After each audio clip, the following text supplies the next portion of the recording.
Hello friends, Shikha Mishra here. And आज हम बात करेंगे कि पॉलिटी कैसे कवर करना है। क्वेश्चन आया था कि मैम पॉलिटी के बुलेट पॉइंट्स को कैसे, पॉलिटी में कुछ ऐसे बुलेट पॉइंट्स बताइए जो हमेशा न्यूज़ में होते हैं और जो कवर करना होता है, मस्ट होता है, किस तरीके से इजीली हम कवर कर सकते हैं बुलेट पॉइंट्स को। मैं 3 रूल बताऊंगी आपको कि ये 3 रूल कौन से हैं जो आपके लिए बहुत ईजी हो सकते हैं पॉलिटी कवर करने का। फर्स्ट थिंग, किसी भी बुक को आप 3 बार पढ़िए।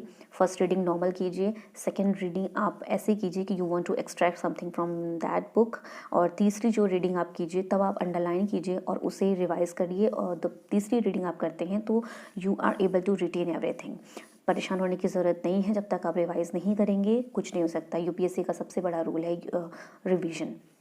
सेकेंड चीज़ जो मैं बताने जा रही हूँ वो ये है कि हमारे सोसाइटी में क्योंकि रिफॉर्म्स ज़्यादा होते हैं, तो जिस एरिया में रिफॉर्म्स ज़्यादा होते हैं, लाइक बैकवर्ड कमीशन आपका इस बुक में नया ऐड किया गया है। तो बैकवर्ड कमीशन जब आप, क्योंकि बैकवर्ड कमीशन क्यों ऐड किया गया है, क्योंकि इस पे ज़्यादा रिफॉर्म्स हो रहे थे, कमेटी बनी है और इनको रिफॉर्म्स की, इनके ऊपर काफ़ी रिफॉर्म्स हुआ है, रिजर्वेशन वगैरह के काफ़ी इश्यूज़ हुए हैं, तो इन पे फोकस करने की ज़रूरत थी, इसलिए इस पे कमेटी बैठी है और नया चीज़ आया।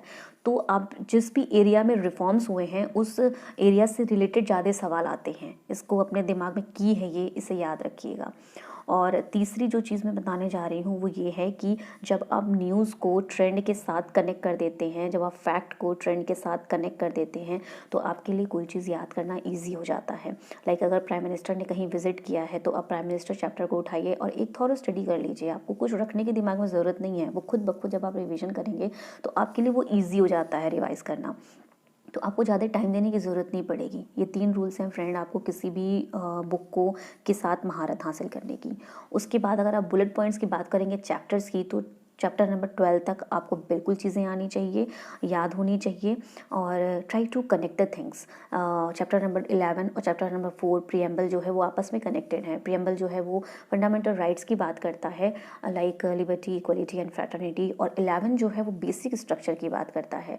तो ये दोनों आपस में कनेक्टेड हैं कि मतलब बेसिक अमेंडमेंट क्या हो सकता है। जब अमेंडमेंट आप पढ़ेंगे तो आपको समझ में आएगा कि हाँ, बेसिक स्ट्रक्चर को टच नहीं किया जा सकता है, केशवानंद भारती कैसे इंपॉर्टेंट है।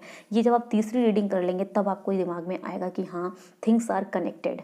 तो आप बिल्कुल परेशान मत होइए, रिवाइज करिए, पढ़ते जाइए। 3 बार 2 बार जब आप रीडिंग करेंगे टाइम टेबल के हिसाब से, तो you will be able to grab everything. उसके बाद जैसे कि थर्ड चैप्टर नंबर 36 के बारे में मैंने बता दिया कि जम्मू एंड कश्मीर है। पीआईएल आजकल न्यूज़ में है, पीआईएल आपको कवर करना है। पंचायती राज, जो मैंने कहा कि रिफॉर्म्स ज़्यादा होते हैं, Panchayati Raj is very important chapter. Election commission, sorry friends, election commission है। Anti defection law, anti defection law is very important. क्या होता है कि जब भी इलेक्शन होता है तो उसके आगे पीछे जो आपके जो एमपीज़ हैं, जो एमएलए हैं या पार्टी के जो मेंबर्स हैं, वो बार बार अपनी पार्टी को चेंज करते हैं।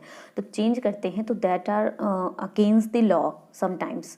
तो वो ऐसी चीज़ें करते हैं तो वो अगेंस्ट होता है, तो उन्हें किस तरीके से डिफेक्शन करना है, क्या करना है, तो वो एंटी डिफेक्शन लॉज ज़्यादा फेमस हो जाता है। आजकल ये चीज़ें ज़्यादा ये ट्रेंड में हैं, तो एंटी डिफेक्शन लॉ ज़्यादा सवाल पूछे जा रहे हैं। मेंस के पर्पज़ से भी मैं बता रही हूँ।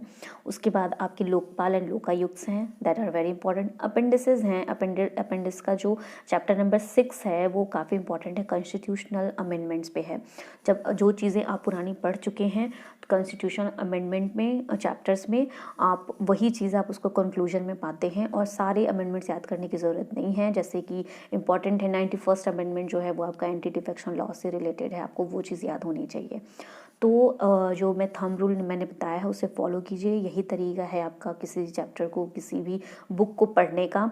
और बुलेट पॉइंट्स यही हैं कि ट्रेंड में जो चीज़ आ रही है, जो न्यूज़ हैं, आप उसके हिसाब से चीज़ों को कवर कीजिए और रिवाइज कीजिए। रिवीजन इज़ द लाइक अ की फॉर यूपीएससी। जब आप जितनी ज़्यादा आप चीज़ों को रिवाइज करते हैं, उसी वजह से आप चीज़ों को रिटेन कर पाते हैं friends. So last thing I would also want to tell one thing, like I have done my post graduation in Banaras Hindu University from economics, and I have completed also qualified NET, national eligibility test. It's like after that we are able to become assistant professor. तो मेरा optional भी economics ही है। आपको economics से related कोई भी सवाल होता है तो आप कमेंट सेक्शन में पूछ सकते हैं। And I am also planning to start a new channel for economics. If you guys will support me then after I will start. So वहाँ पे आप किसी भी तरह के सवाल कर सकते हैं, किसी भी तरह का आई लाइक आपके दिमाग में डाउट है तो आप उससे पूछ सकते हैं। So thank you guys, please subscribe और शेयर कीजिए ताकि जितने भी ऐसे लोग हैं जिनके पास कोई सोर्स नहीं है वो मेरे से सवाल कर सके और मैं उन्हें जवाब दे सकूँ, एक हेल्प कर सकूँ। So thanks.